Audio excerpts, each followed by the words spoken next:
말씀해 주신 거를 종합을 해보면 에너지에 따라서 이제 좀 힘도 같이 결정이 된다는 거잖아요. 나라의 힘, 패권과 에너지가 관련이 있다. 이 부분에 대해서 조금 더 자세하게 설명을 해주시면 좋을 것 같아요. 석탄 같은 자원은 전 세계에 골고루 퍼져 있지만 석유는 한정돼 있거든요. 그 한정된 자원을 얻기 위해서 굉장히 많은 분쟁도 일어나고 전쟁도 일어나고, 그래서 그때는 에너지를 가진 자들이 패권을 가지고 있었던 때고, 근데 지금은 바뀌었습니다. 이 변하는 에너지 환경을 어떻게 잘 이용하느냐, 우리한테 맞는 에너지 정책을 어떻게 펼치느냐가 바로 우리의 미래를 바꾸는. 그래서 지금 각 나라들이 지금 열심히 미국, 중국, 러시아, 인도, 우리나라 이런 많은 나라들이 지금 열심히 지금 준비하고 있는 중입니다. 석유가 달러로만 거래가 되죠? 왜 그런 거예요?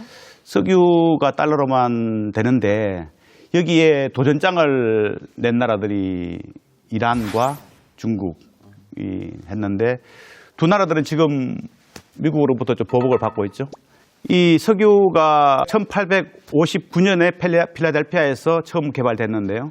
그때부터 미국은 한 번도 그 석유 시장에서의 패권을 놓은 적이 없습니다. 딱 한 번 위기를 겪었던 게 1970년대의 오일 쇼크. 엄청난 소위 말하는 멘붕이 온 거죠. 그래서 그 유명한 키신저라는 사람을 사우디로 보냅니다. 키신저. 들어보셨죠? 외교왕. 그래서 이 사우디아라비아와 모종의 합의를 하는데, 그 합의의 결과가 사우디는 미국에 안정적으로 석유를 공급을 하고, 그리고 석유를 판 결제는 달러로만 하고, 심지어 그 돈은 미국에다가 재투자를 하고. 사우디아라비아가 이제는 우리나라로부터 오일을 사고 싶어? 그럼 달러 가지고 와. 그러니 석유를 사고 싶어 하는 나라들은 전부 다 달러를 살 수밖에 없었던 거죠. 그래서 달러 가치가 계속 오르고 달러 패권을 지금도 유지하고 있었던 거죠. 그러면은 미국은 그렇게 많은 걸 얻었는데, 그럼 사우디는 뭘 얻었냐? 사우디 아람코라는 게 굉장히 유명한데, 그 지분이 그 당시에 1970년대 당시에 미국 회사들이 많이 가지고 있었습니다. 그걸 국유화시키는 것이 사우디아라비아의 가장 큰 과제였는데, 그 1976년도 키신저가 만든 그 합의 덕택에 그 지분을 사우디가 다 가지고 와서 드디어 사우디 아람코를 국유화시키고, 지금 그 국유화된 것의 5%를 팔아서, 그래서 천억 달러를 모아서 새로운 사우디아라비아를 만들겠다고 한 거죠. 더 중요한 것은 바로 사우디와 이란과는 같은 이슬람인데, 시아파와 수니파 이 두 좌장이거든요. 같은 하나를 두고 살아갈 수 있을 정도로 이 대결 구도가 심한데, 그때부터 미국은 이란을 압박하기 시작합니다. 1970년도 당시에 산유량이 380만 배럴 정도로 비슷했습니다. 사우디와 이란이. 그 합의 이후로 미국이 이란을 억제를 하고 사우디는 생산량을 늘리고, 그래서 사우디는 점점 강해지고 이란은 쪼그라들고, 그래서 그때부터 달러를 석유와 연결해서 달러의 패권을 찾았고, 그래서 이 패권에 도전하는 어떤 세력들도 미국의 보복을 피할 수가 없다. 엄중한 현실입니다. 그래서 제가 에너지에 둘러싸여 있는데 참 에너지에 대해서 아는 게 없었구나 많이 느꼈습니다. 자, 여러분 질문 많으실 텐데요. 이제부터 여러분들 질문을 받겠습니다. 퀘스터 여러분 질문 키워드 들어주세요.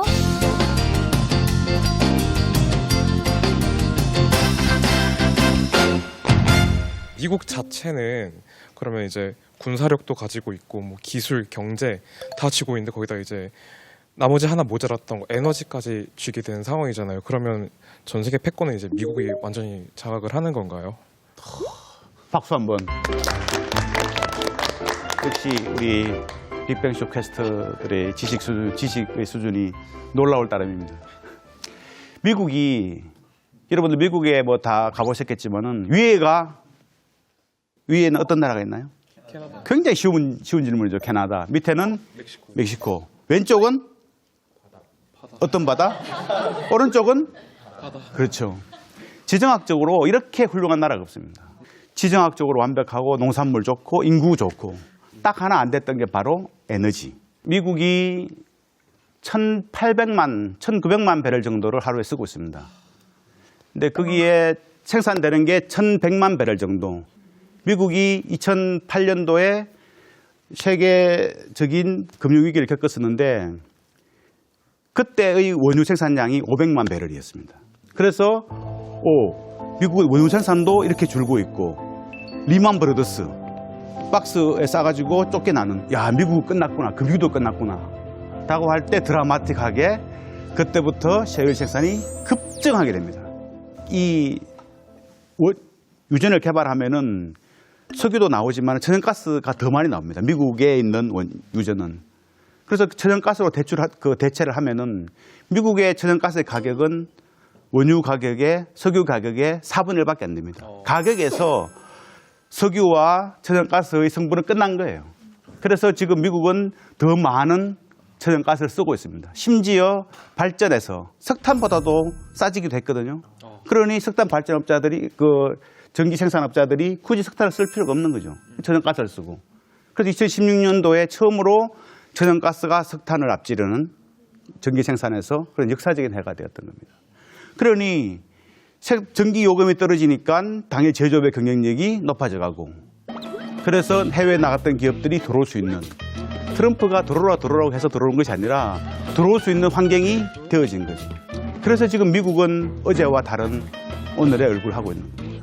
미국이 트럼프가 왜 저러냐의 문제가 아니라 미국의 환경이 변한 겁니다. 미국 사람들의 생각이 변한 겁니다. 그렇다면 우리나라의 안보에는 에너지가 어떤 영향을 미칠지 갑자기 엄청 궁금해졌거든요. 이 에너지 이슈가 굉장히 복잡합니다. 이 땅 속에 있는 지리적인 것도 알아야 되지만은 땅 밖에 있는 또 지정학적인 문제도 이해를 해야 되고 그래서 굉장히 어렵습니다. 그래서 저 같은 전문가들이 필요한 거죠. 에너지 안보는 결국은 우리가 필요한 양을 어떻게 안정적으로 공급을 받냐라는 것이 문제죠. 근데 과거는 우리가 필요한 양을 받기 위해서 우리가 에너지 시장에서 의리였기 때문에 그래서 우리가 에너지 용어에 아시아 프리미엄이라는 말이 있습니다. 아시아 프리미엄. 우리가 에너지를 살 때 돈을 더 지불해야 되는 거예요. 디스카운트가 아니라 한국이기 때문에. 심지어 우리가 받은 물량은 천연가스 같은 경우에 우리가 받은 물량은 아무리 우리가 남는다 하더라도 그걸 되팔지가 못합니다. 데스티네이션 클로저라고 해서 우리가 딱 받은 물량은 거기서 땅속에 묻든 공중에 날리든 우리가 다 처리를 해야 되는 거예요. 그리고 한 번 계약을 하면은 그 싫든 좋든 그 물량 우리가 다 받아야 됩니다. 우리는 그동안 그걸 다 감수를 했었거든요. 근데 지금은 아시아 프리미엄이 없어지고 있습니다. 왜냐하면 우리 같은 소비국들이 중국, 일본, 대한민국, 중국 이런 대형 소비국들이 이제는 우리는 안 되겠다. 왜 우리가 이렇게 해야 되냐라고 해서 힘을 뭉치기 시작했고 이 새로운 에너지 환경에서 그래서 이제는 무조건 확보하는 것이 에너지 안보가 아니라 흐름과 소비에서 대변혁이 일어나고 있으니 그럼 우리가 계속 석유를 계속 이렇게 쓸 것인가? 또 한번 고민해 봐야 되는 것이죠. 그러면은 석유 소비가 줄면은 그럼 뭐로 할 것인가? 는 문제 또 고민해야 될 것이고. 셰일가스가 중동 석유 카르텔을 위협한다는 기사를 본 적이 있는데 그러면 그 셰일가스라는 게 석유의 대체제라는 생각을 하게 되었거든요. 그러면 이 셰일가스가 미래의 신생 에너지로서의 역할이나 영향이 어떤 건지 좀 알고 싶습니다. 지금 굉장히 좋은 질문이신데요. 이제 우리 많은 사람들이 헷갈리는 부분이 석유와 셰일이 뭔가 다른 게 아닌가라고 하는 똑같은 겁니다. 그 층이 셰일은 지하 2km에서 4km 바닥에 수평처럼 쫙 펼쳐진 그래서 우리 아스팔트와 같은 그런 단단한 과거에도 그런 층이 있다는 걸 알았지만은 그걸 캐낼 수 있는 기술이 없었거든요. 그러다가 이제 이 왜 혁명이라고 불리냐라고 하면은 그게 기술이 들어간 거예요. 수압 파쇄와 수평 시추. 그 전까지는 유전이 동그랗게 생겼으면은 제가 좀 그렇게 표현하는데 빨대식으로 유전이 있으면 이렇게 빨대식으로 수직으로 딱 가서 싹 뽑고 남아있다 하더라도 그냥 나왔거든요. 근데 지금은 수평으로 들어갑니다. 들어가서 수평으로 쫙 퍼집니다. 고등어 우리가 발라먹을 때 생선 밑에 있는까지 싹 발라먹듯이. 하나의 유전을 파더라도 그만큼 더 많은 석유를 생산할 수 있던 거죠. 이 유전도 뚜껑을 열어보기 전까지는 석유가 많은지 가스가 많은지는 잘 모르는 겁니다. 그래서 그 셰일층에서 나오는 거를 통칭해서 우리가 셰일 에너지라 그러고, 여러분들 놀라시겠지만 중국은 지금 이미 셰일 가스를 생산하고 있습니다. 셰일층에서. 자, 우리가 이 에너지를 통해서 뭐 여러 가지 나라들의 관계라든지 정말 여러 가지 부분을 알 수 있는데, 그러면 두 번째 강의에서는 좀 미래에 대해서 이야기를 하면 좋을 것 같습니다. 에너지 시장이 변화하고 있다라고 말씀을 해주셨는데, 자, 그 변화하는 에너지 시장에서 과연 우리는 어떤 역할을 해야 하는지, 자, 강연 이어서 듣도록 하겠습니다. 4차 산업혁명의 기제들, 로봇, 데이터 센터, 드론, AI, 전부 다 에너지. 그런 전기 먹는 하마입니다. 그러면 우리나라 신재생이 필요하면은 그럼 우리는 어떻게 해야 될지. 한때 우리가 통일은 대박이다 그런 말이 있었는데 저는 대박이라고 얘기하거든요. 지금 이 순간에 전기가 팍 끊기면 어떤 일이 벌어질까요? 녹화가 아수라장? 중요합니다. 아니죠. 우리가 핸드폰 플래시를 켜겠죠, 다 같이. 그러면 그것도 이제 충전을 해야 되겠죠? 그래서 제가 드리고 자란 말씀은 결국은 이 에너지의 사용은 점점 전기로 모아지고 있습니다. 전기가 사용하기 편하잖아요. 우리가 지금 이야기하고 있는 4차 산업혁명의 기제들, 로봇, 데이터 센터, 드론, AI, 전부 다 에너지, 콘센트를 꽂아서 충전을 하든 바로 꽂든 전기차, 전기가 있어야지 돌아가죠. 4차 산업혁명의 꽃이라고 하는 데이터 센터, 그건 전기 먹는 하마입니다. 우리가 휴대폰으로 뭔가를 검색하면은 구글의 본사에서 있는 데이터 센터에 있는 슈퍼컴퓨터도 돌아가야 되거든요.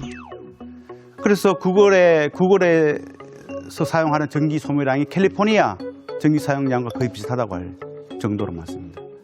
전기 먹는 하마죠. 여러분, 2016년도에 이세돌 구단과 알파고의 바둑 대국 기억하시죠? 여러분들은 그걸 보면서 뭘 느꼈나요? 불공평한 시합이었다. 사람은 혼자 자기 두뇌만 썼는데 그렇죠. 구글은 전체 컴퓨팅 그리드를 다 활용해가지고 그렇죠. 애초부터 불공평했다. 네. 그걸 느꼈습니다. 훌륭하십니다. 퀘스트 수준이 이 정도입니다. 많은 사람들은 인공지능의 능력에 놀랐겠지만은 저는 알파고가 사용한 전기량에 놀랐습니다. 이세돌 구단은 밥만 먹으면 되거든요. 에너지는 밥만 먹고 나오면 돼요. 그런데 알파고를 돌리기 위해서 쓴 전기는 웬만한 작은 발전소 전체의 전기를 다 쓰고 있죠. 불공평하죠? 그런데 여기서 또 하나 질문. 전기는 뭐로 만들까요? 연료들로. 석유, 석탄, 천연가스, 원자력. 천연가스. 오. 항상 공부를 제일 잘하는 사람들은 앞줄에 앉아 있더라고요. 그러면은 석탄이 몇 퍼센트 될까요? 우리나라가 지금 쓰고 있는 이 전기의 20% 후반 정도? 그보다 훨씬 더 많은 40%. 2017년도에는 43%까지 올라갔습니다. 40%를 석탄으로 만듭니다. 그러면은 우리나라는 석탄이 40%, 그다음에 원자력이 30%, 천연가스가 20%, 그다음에 석유는 비싸기 때문에 거의 안 씁니다. 석유로 전기를 만드는 나라는 사우디아라비아 정도밖에 없습니다. 그러면은 전 세계적으로는 어떨까요? 그렇죠. 석탄, 우리나라랑 비슷합니다. 전 세계적으로도 석탄이 40%, 천연가스가 한 20% 조금 넘고, 원자력이 10%, 우리는 30%인데 전 세계적으로 10%, 신재생이 25%. 이런 식으로 전기를 만들면은 우리 4차 산업혁명의 기자들이 그런 것들이라고 하는데 이것이 혁명이 될 수 있을까요? 그래서 이것이 진정한 4차 산업혁명이 되기 위해서는 진정한 인공지능과 진정한 데이터, 진정한 드론, 진정한 로봇이 되기 위해서는 바로 이 에너지 문제가 해결이 돼야 되는 겁니다. 우리나라만 아니라 전 세계적으로 이렇다는 겁니다. 그래서 이 4차 산업혁명은 에너지 문제, 에너지 전환과 맞물려서 이루어져야 돼요. 그래서 지금 많은 나라들이 이제는 우리가 뭐로 전기를 만들 것인지에 대해서 질문을 하고 오늘 질문쇼처럼 질문을 하고 또 해답도 찾고 해야 되는 시기가 지금 온 거예요. 그래서 지금 많은 나라들이 신재생을 하기 위해서 지금 열심히 하고 있는데 스웨덴은 지금 어떤가요? 지금 스웨덴은 짱이죠. 네. 짱이죠. 스웨덴은 2016년에 54%가 신재생 에너지였어요. 지열, 풍력 이런 와. 짱이죠.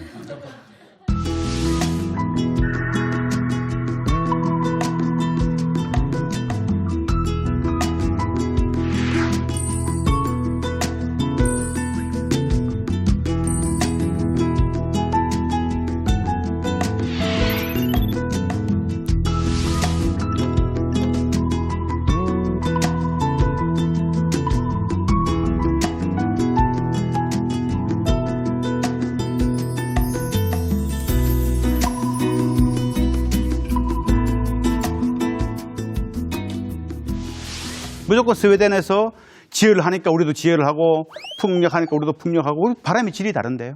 태양의 질이 다른데요. 그 우리한테 맞는 신재생이 뭔지에 대해서 고민을 해야 되는 거예요. 그래서 에너지는 좀 더 냉정하게 현실적으로 접근해야 되고 우리는 환경이 안 좋아요.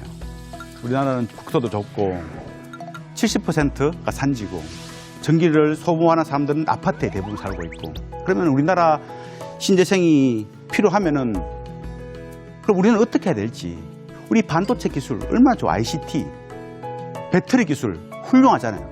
전기는 만든과 동시에 소비가 돼야 되거든요. 소비에 맞추지 못하면은 대량 정전 남으면은 버려야 돼요. 그걸 저장만 할 수 있으면 얼마나 좋아요. 배터리로. 그래서 우리 배터리 기술을 우리 ICT에서 열심히 하면은 그것도 또 새로운 방법이 되는 거죠. 그보다 더 중요한 거는 연결입니다. 이게 지금 위에 있는 게 한국의 모습입니다.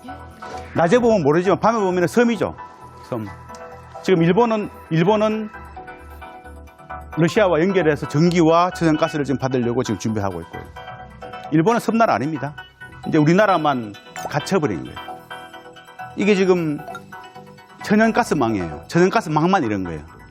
천연가스망. 세상은 우리가 생각하는 것보다 더 빠르게 더 촘촘하게 연결되고 있습니다. 우리도 연결하자는 겁니다. 우리도 지금 고비 사막에, 몽골 밑에 있는 고비 사막에서 지금 하고 있습니다. 그게 바로 소프트뱅크의 손정희 회장이 전기 없이는 안 되겠다라고 해서 자기가 주도한 거예요. 그래서 슈퍼그리드. 그리드는 전력의 생산지와 소비지를 연결해 주는 것이 그리드인데 슈퍼그리드는 국가와 국가 간에 연결을 하면은 몽골에서 풍부한 신재생으로 만든 전기를 HVDC라는 기술을 통해서 우리가 들여올 수가 있고 제가 신용평가 회사 스탠다드&푸어스 이건 비밀인데 이 지정학적 요소가 굉장히 많이 들어가요. 우리가 돈을 빌리는데 신용이 있거든요. 근데 우리가 북한과의 관계들 때문에 언제 어떻게 될지 모르기 때문에 우리가 항상 아까 말씀드린 프리미엄이 붙어요. 근데 이렇게 돼서 연결이 되면은 그 지정학적 리스크가 없어지는 겁니다. 우리는 새로운 대한민국으로 나올 수가 있는 거죠. 그래서 결국은 이 그리드와 배터리 기술 이런 우리가 가장 잘하는 이런 기술들을 접합을 시켜서 연결을 통하면 바로 우리가 사는 대한민국은 이 한반도는 진정한 반도국이 되는 겁니다. 우리가 반도국이었던 것은 70년 전 이전이에요. 2차 대전 후에 북한과 분단이 되고 북한에서 전기 끊어버렸거든요. 왜냐하면 그때 당시에 전기의 생산 90%를 북한이 담당하고 있었고 그 전기를 남쪽에서 받아서 썼으니까 북한의 전기를 끊어버려가지고 우리는 고립돼 버린 거예요. 그때부터 분단돼 버린 거예요. 그래서 전기로 다시 연결시키면은 그래서 저 까만 부분이 전기가 들어오고 그래서 우리가 친환경적인 에너지로 만든 전기차를 가지고 자율주행 트럭 만들어가지고 유럽으로 보내고 그래서 대륙으로 연결되고 바다로 연결되고 새로운 이 말씀드린 에너지 빅뱅으로 지금 에너지 시장의 중심이 아시아로 몰려들고 있습니다. 이 기회를 트노신지의 기회를 우리가 잘 잡아서 새로운 대한민국을 만드는데 저와 여러분들의 노력이 필요합니다. 감사합니다. 네, 가스타 여러분.